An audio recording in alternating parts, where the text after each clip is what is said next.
jërë ngeen jëf mbokk yi ñu am mbégte nuñ koy defee saa su ne di leen dégtal seen émission autour du micro tey ñu fas yéene waxtaanee wàllu Covid 19 gis ngeen ne lii nit ñi dëppee seconde vague fi mu nekk nii sonal na Sénégal trop ndax limu ñi ci ñàkk seen bakkan ñi ci nekk réanimation ak ñi ko amit moo tax ñu fas yéene ko waxtaanee ànd ak ceeg docteur Babacar Niang bi nga xam ne moo yor suma assistance docteur laaj bu njëkk bi moo di. Est-ce que lii ñuy dëppee seconde vague bett na la.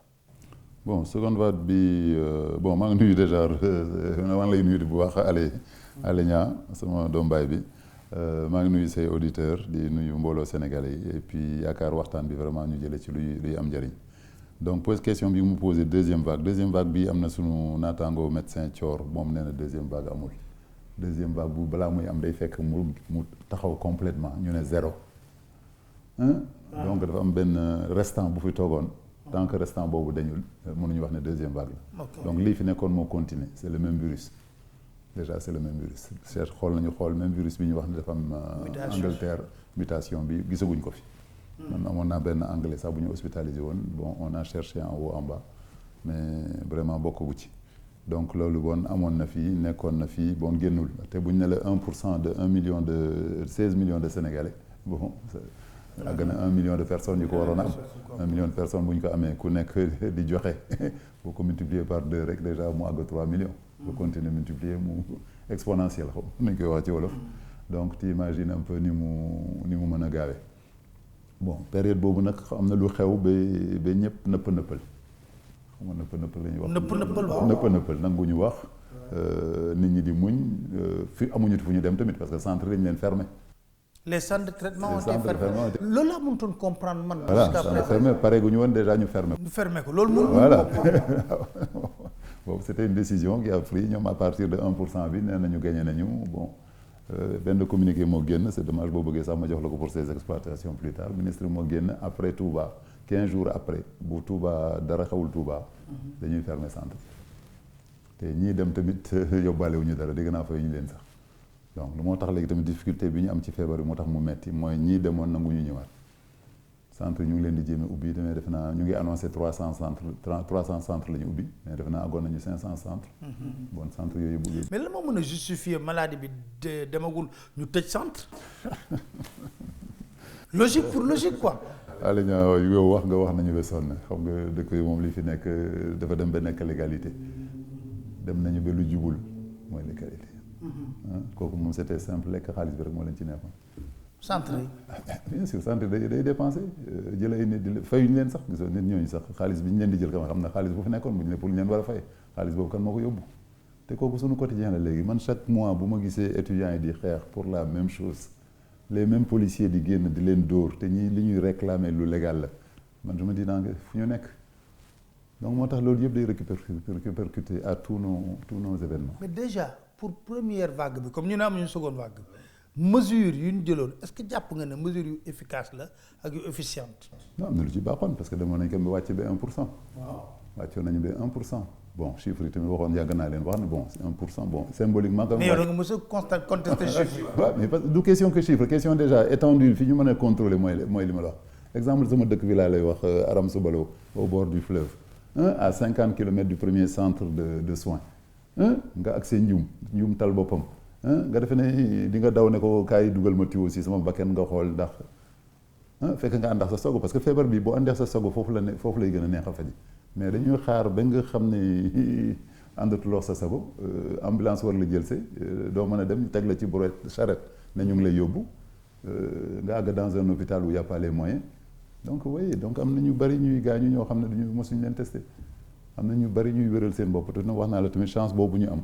ci sunu pauvreté bi mooy déjà am nañu déjà l'exception sénégalaise parce que corona boo gisee résultat bi ñu joxe léegi dañuy wax le nouveau corona ça veut dire que am na ancien corona yu nekkoon ci àddina bi donc àddina boobu nag nee naa bari woon na Sénégal boo demee pédiatrie yor nañu ay dossiers ay xale yoo amoon ay bronchite yoo xam ne corona la woon mais du woon corona bu virulent bi di reye nii. donc est-ce que du bronchite yooyu la ñu amoon ñun ñëpp xale bi ñu nekkee xale ba tey ñuy dox suñu soxla. mais dañuy faral di wax tamit ne li ñu gis mooy yàgg nga wax ne est-ce que bu ñuy def test yi dinañ ci jox moo tax amul xam nga daal dañu am ay chiffres yu ndaw nga ne est-ce que bu ñu defee les véritables tests dinañ am les. oui c'est kooku moom c'est sûr que test yi bon mën na Dakar la yem wala dans les villes la yem Dakar la yem wala les villes wala quelques gens qui ont les moyens comme les mines de Sabadola. wane nañu xaw ma le directeur du COUS daal di dem foofu ànd ak ay réanimateur mais xam nga woon li fu am ay mine am xaalis dem nañ fa. mais am na dëkk yu ñu romb ci yoon yi yoo xam ne amuñu dara ñooñu kan moo leen di testé on est 16 millions de personnes. 16 millions ñu ne la ñu ngi testé 1000 personnes par jour ça fait même pas 0,1%. donc chiffres yi bon ça nous permet quand même de savoir pour dëkk bi toll parce que loolu la ñuy wax échantillon. mais résultats yi ñuy joxe ay échantillon sur la population la échantillon boobu nag il faut ñu multiplier ko par ce qu'on appelle la prévalence. bu ñu ne la 10% ñu diviser ko ñu jël population ñu diviser ko par 1000 multiplier ko par 16 boobu. donc c'est ça qui donne le diabète noonu la ñu koy def si diabète ñoom moom ñu ngi koy utiliser si tension ñu ngi koy utiliser dañu jël 10 personnes yi am tension ñu mesurer calculer def la prévalence. mais nag ci mbas nag nee nañu xaw ma c'est trop variable xaw ma daal bon am na lu ñu ci arrêté daal ba mosuñu ko wax mais le nombre d'infectés au Sénégal moom yàgg naa leen ko wax bi ñu tolloo ay 10 000 waxoon naa leen ne on est à 30 000 léegi ñu ngi ay 20 000 defe naa sunu 50 000 wala dépassé nañ. mais mesures yu ñu jël est-ce que foog nga ne mesure yu efficiente la. léegi wala ci premier mbas. léegi kat jëlatul mesure moom bon léegi benn mesure nga dégg couvre-feu à part ça le port des masques yàggoon nañ ko wax. voilà mais nag dañ ko dolli ci mesure barrière yoo xam ne kenn waru koon a bàyyi ñu koy répété bàyyi bu leen bàyyi mbas yi bu leen bàyyi kii bu leen répété mais ndox amul masque amul loolu nag la ma jaaxal ni ñuy xëccoo ay vaccins yu jar ay milliards te tey bu ñu waxoon ne masque moo am efficace mais ni ñu def Touba di suré bu mu ëpp c'est tey Sénégal waroon nañ jëkk jënd ay masque jox ñëpp ay masque gratuitement. wala de se focaliser ci ay vaccins yu ñu. voilà les révoltes xale yi tamit ci kii bi. bas bi du dara dañu amul lu ñu lekk.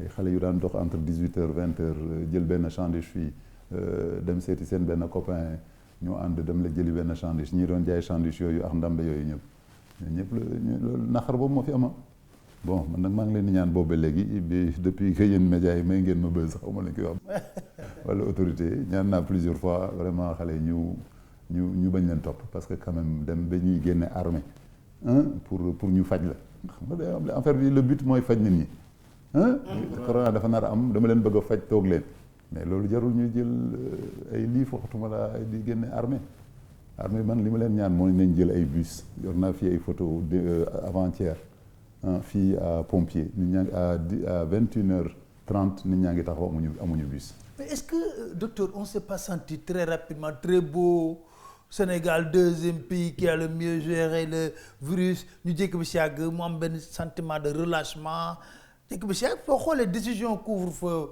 bu président de la République il fait son discours et la décision est appliquée le lendemain te loolu waroon na may au moins 48 heures temps yi nit ñi jël seen disposition. est-ce que loolu et avec des mesures d'accompagnement. oui.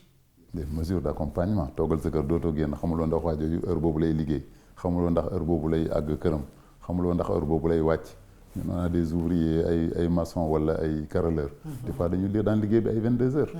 daan seen doole am lu ñuy kii mais sans compter ñi ma la wax nag ñi doon jaay lekk bi léegi yow xam nga ko kenn joxe añax reer amatul ci dëkk bi. reer bi lan la xale. cere ndambe am leen ku nekk 500 francs ngi nii ñu jël bool bi dem jëndi tuuti tegal paa bi xale yi ku nekk débrouillé kooku moom defe naa wax nga ko waxaat ko. ñetti repas amatul ci dëkk bi d'accord donc loolu tamit bu amee vraiment te am li ma gën a jaaxal sax day affaire bi dysfonctionnement yi am ñoom si seen gouvernement sax moo ma jaaxal.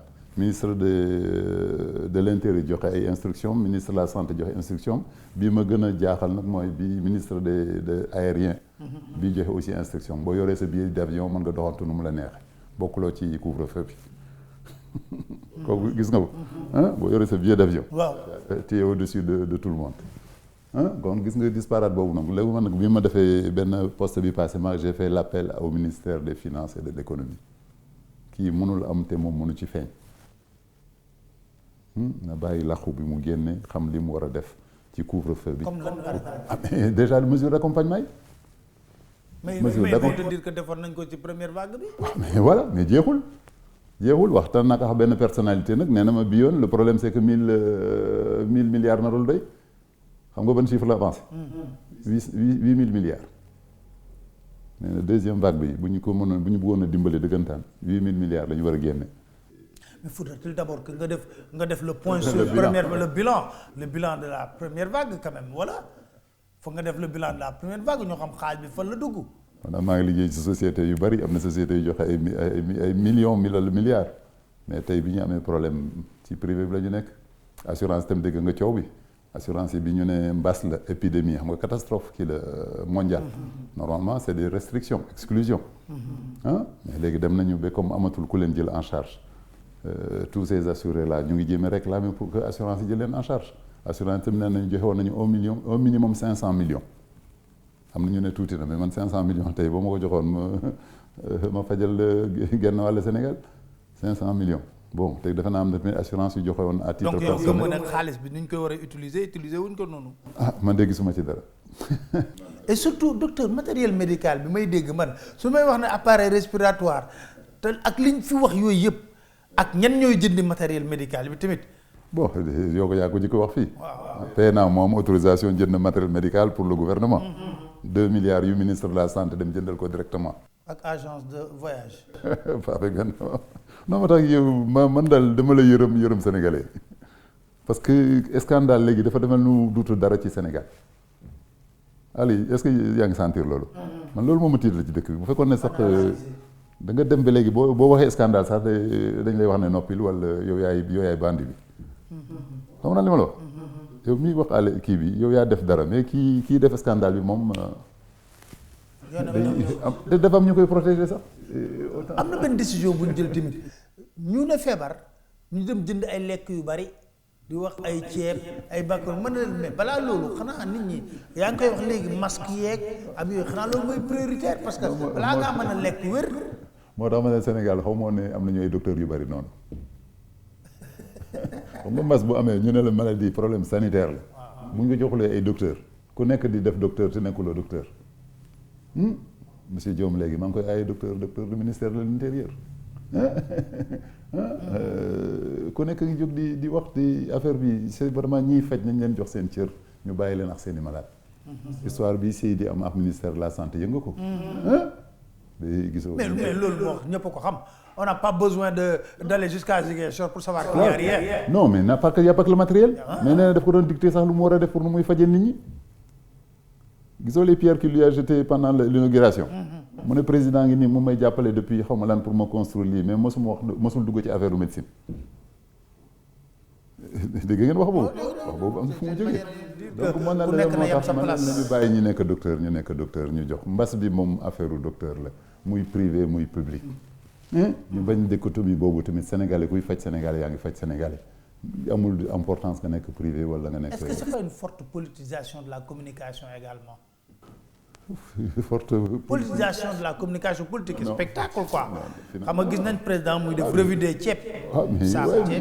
mais lu mu ci am au contraire ça lui coûte cher quand ça a échoué.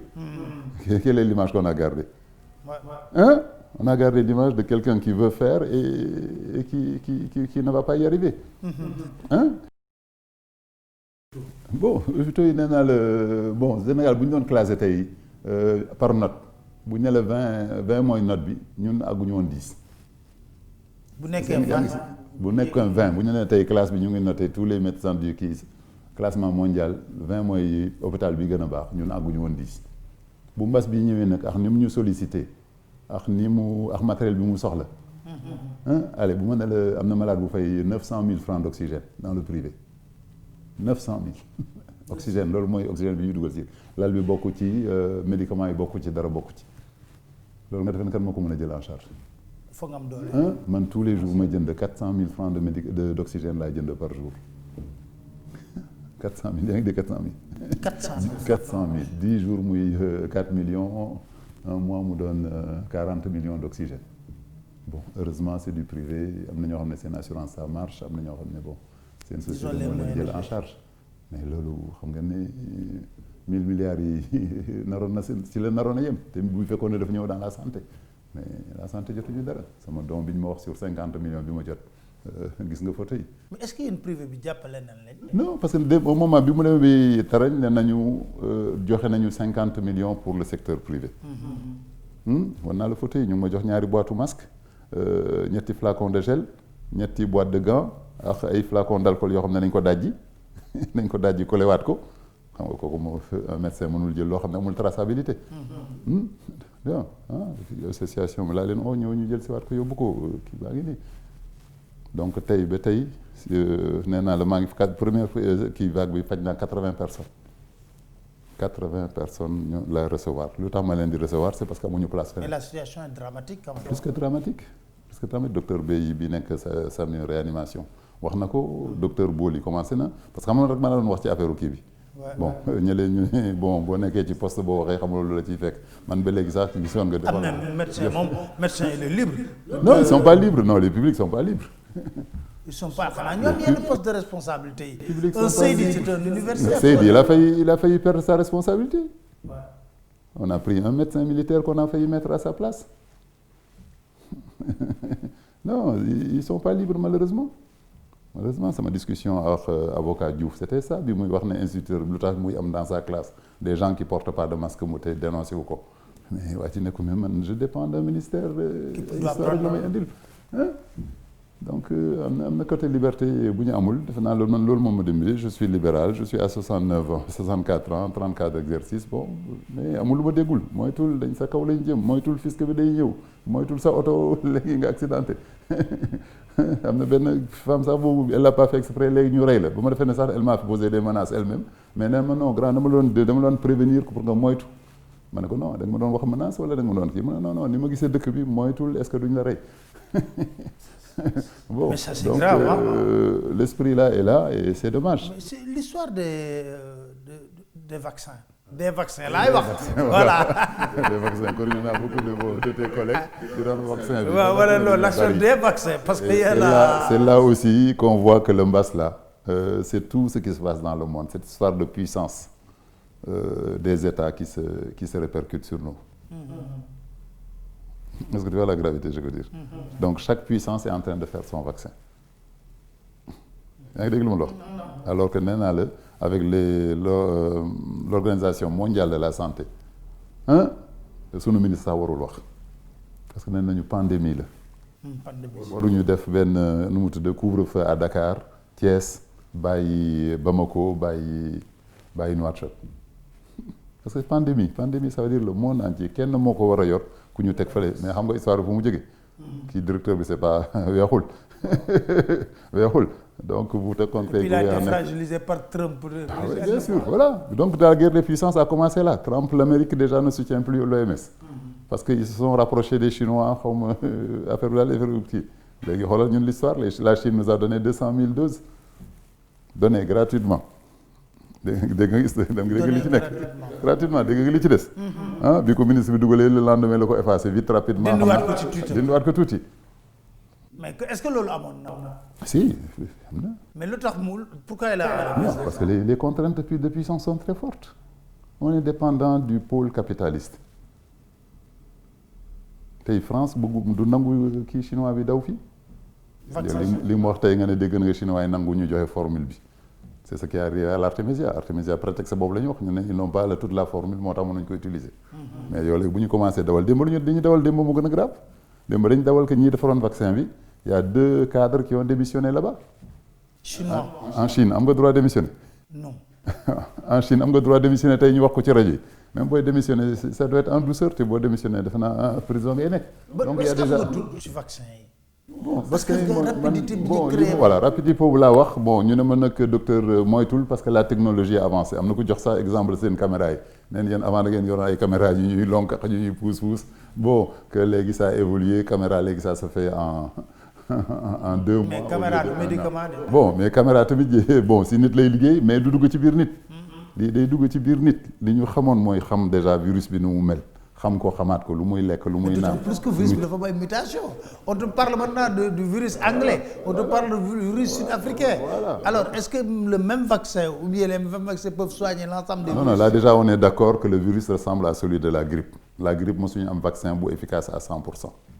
la grippe chaque année il faut nga jël benn espèce de xaw ma loterie nga xool année bii lu mu nar a ñu rôle nga def tuuti xorom tuuti poobar xool ndax dina couvrir donc vaccin grippe nee nañu nag vaccin grippe la ñu rôle bon on prend l'exemple sur ça ñun nañu noppi bàyyi léegi la direction wax léegi scientifique nee nañu daal nañ leen bàyyi que affaire bi évolué na vaccin ne se fait plus en 5 ans ça peut se faire en combien moins de 4 mois bon léegi tamit génn nañu beneen hypothèse tamit que corona xamoon nañ ko avant on avait commencé à faire des recherches sur le vaccin mais corona du soxor bi rey ay nit ay 100 000 personnes ay 10 000 personnes par jour en Europe wala en Amérique bon bu ñu nee moom mën nañ ko defar en un temps record tant mieux mais nag la guerre des puissances moo fi am les Russes ont sorti leur vaccin les Chinois ont sorti les vaccins les Américains ont sorti leur vaccin ñun. Et j'ai vu Erdogan aussi se faire vacciner. Il a pris le chinois. Le chinois bi la jël. bu chinois bi la jël. Voilà je crois que le chinois. mais foog nga ne ñun dinañ ci teel a jot. déjà loolu mooy ko problème bi. moom lay wax. allez bu fekkee benn am na loo xam ne dafa globaliser mondial bi. ay français di vaccin moom vaccin sax vacciné ñoo dégg naa 40 millions ñoo vacciné sur 50 millions. xam nga ñoom ay 60 millions wala guñu 100 millions sax. c'est une population normalement pour le pourcentage ñoom je crois qu'ils sont à plus de 60 millions de population. mais il y a une réticence am na ñu waxoon sax 500 ñoo vacciné wu. mais bon récemment nee nañ moom monté na ba 40 000. mais 40 000 dans la population française lu mu représente. déjà ça veut dire que ñooñu nanguñu. bon ñun bu ñu commencé nanguñu tooñ ñu ne yéen a ngi copier comme français yi vous êtes des anti-vaccins vous êtes des complotistes noppi leen bon ñu ngi noppi mais prouver leen à la population l'inverse. mais docteur que faire devant cette situation j'ai comme l'impression qu'on est désemparé. dañoo dem toog ba mu xaar yàlla. jàmm gën. non nañu bàyyi déjà feebar bi ak ñi ko war a yor. voilà c'est important. Kabal yaa ngi may dégg loolu nañ ko def d'abord. mooy les médecins.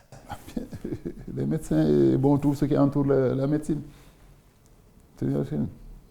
nañ leen bàyyi ñoom ñu jar mais s'il y a autant de politique il y a autant de problèmes financiers s'il y a autant de trucs on ne sait pas tey nee naa la feebar bi bu ñu doon testé ñu bari jóg gaaw ci jóg nee naa la mon fils est là il l'a eu avant-hier mais il se porte à merveille parce que dès qu'il a toussé on y va et j'ose en parler à la radio j'ose en parler à la télé man def naa sama prélèvement démb bu leen neexee bu positif ma ñëw waxal la ko fii kooku bu ñu ci jógee loolu jox médecins yi les moyens mais am na on a des moyens maintenant quand même médicaments boo teelee jóg da ngay dox sa soxla. da ngay dox sa soxla mais boo toogee ba feebar yi dugg ci yow commencé perturber sa fonctionnement wu yaram te surtout pays bu amul ay moyens ñu amul ay moyens dañu war a teel a jóg. boo toolee jóg si feebar boo xam ne mu ngi toog ci loolu ci catu baaraam mais déjà bu ñu koy nëppal di ko. stigmatisation. amuñu moyen. du ñu bàyyi ñu liggéey ñu du ñu sonnal aussi parce que ñun on est confinés depuis plus d'1 an. confinement bi ngeen. les médecins waaw vous êtes confinés. 18 heures bu ma duggee kër ga déjà coono bi may àndal rek doy na ma. damay tëdd le matin delluwaat hôpital commencé donc et je suis pas seul maa ngi leen di féliciter ñoom ñëpp parce que waroon nañu dellu ginnaaw waroon nañu tiit le feebar boo xam ne daf lay jàpp Saint-Louis bi passé gis nga li fa am. gynécologue bi jógee Richard Toll fa la ñëw bon si réanimateur bi ko doon jéem a sauver. Malheureusement mu gaañu réanimateur bi jàpp ko parce que moom il y avait pas de CTE à ce moment-là. Il n'avait pas des moyens de se couvrir. moom ci boppam mu feebar sama hôpital la mujj ñëw en privé à Saint-Louis ñu jël ko foofu en charge ba mu dem xam nga loolu rek déjà wane na. la complexité. non et puis le manque de respect de considération. mën nga yow tey nekk fii ci sa rajo bi sa tànk dama sa directeur wala sa adjoint bi taxaw di la seetaan sa voisin ba lay ñëw di la jël si di la wàccee escalier yi pour yóbbu la hôpital fekk sa directeur toog fale ci benn bureau di naan ataaya on en est là c'est là qu'on en est c'est vraiment et dans tout ça nag il y a la Big Pharma au-dessus qui avec ses grandes caméras ne laisse rien passer la Nivaquine pourquoi on l'a enlevé léegi Nivaquine bi déjà moo leen dégg Nivaquine dañu ne aussi étude bi doyagul il faut ñu def ay 10 ans pour xool ndax s'il est valable sur le corona mais léegi ñu bëgg ñu indil vaccin nag boo xam ne deful aussi 10 ans. deful sax même pas 4 mois. voilà donc vous avez vu ce combat de groupe rawul lu ñu ko reproché sa Nivaquine n'est pas cher nañu trouver médicament bu cher boo xam ne nit ñi dañ ciy am xaalis donc c'est vraiment mënatuma am sentiment sax c'est vraiment tu es désabusé. tu es glacé valeur yi nga amoon yëpp tu te dis mais j'ai exercé pendant 34 ans ndekete j'ai passé mon temps à utiliser des médicaments pour l'intérêt d'un groupe qui arrive à m'influencer à utiliser tel médicament. Bon, là encore, tu avais une petite liberté, mais là, d'un seul coup, tu as des articles qui sortent des ministères de la Santé, n'utilisez pas tel médicament. Y'a sa médecin, y'a sa malade. C'est une diggante. Il faut que quelqu'un ne normalement. Ouais. Bon, mais après, nous avons dit un texte, ça s'appelle l'autorisation de mise en marché. Mise sur le marché. Médicament Nivaquine, si marqué pour le corona, beaucoup utilisé, tu es en faute. Oui. Vous avez assez de contraintes comme ça? Assez de contraintes comme ça? Mais bien sûr, c'est une loi qui existe, qui est posée dans un coin. Comme ils vont trouver dans ta phrase là le petit mot qui peut passer, qui veut transformer tes paroles en pénal au lieu de civil. Bon, la loi, comment elle est. Donc si ça les arrange, ils arrivent à mettre tout le monde à plat. Avec, bon, je ne dis pas que c'est de la complicité, bon, comme vous avez, les États ne sont pas libres. Aucun président n'est libre. Tous les présidents ils sont dépendants. Si vous avez une élection, vous avez l'histoire du Khalis. Qui l'a dit au Khalis, vous avez une élection. Quand vous avez une nangam. Donc c'est cette dépendance-là qui est énorme et qui est trompeuse. Mais quand même, si le vaccin est là, on peut se vacciner. Parce bon, que Sénégalais bari dans les réseaux sociaux bu nenañ bu vaccin yi ñëwé na Macky Sall président de la République rangale gouvernement bi yépp.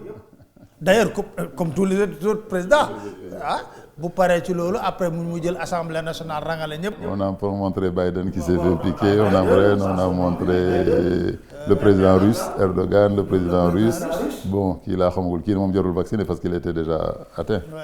Le président français. Oui. Erreur le vaccin c'est pas pour les gens qui sont déjà malades. C'est pour des gens qui sont bien portants. Quelqu'un, il y a une formule en médecine, primum non nocere. En premier, ne pas nuire. Docteur sank wax nga kuy jaay gertam di dem nga oo ko nga ne ko kay ma piqûre le lendemain mu tok 10 jours jogul. Bon, mais bon, parce que quand même les institutions sont sorties, ils nous ont rassuré qu'il y aura des techniciens du médicament et du vaccin qui existent au Sénégal, qui ont été déjà utilisés contre l'artémisia, qui devraient faire aussi leur travail et donner un rapport que nous tous on va respecter de façon démocratique. Nous avons un comité du médicament, nous avons un comité éthique, nous avons un rapport.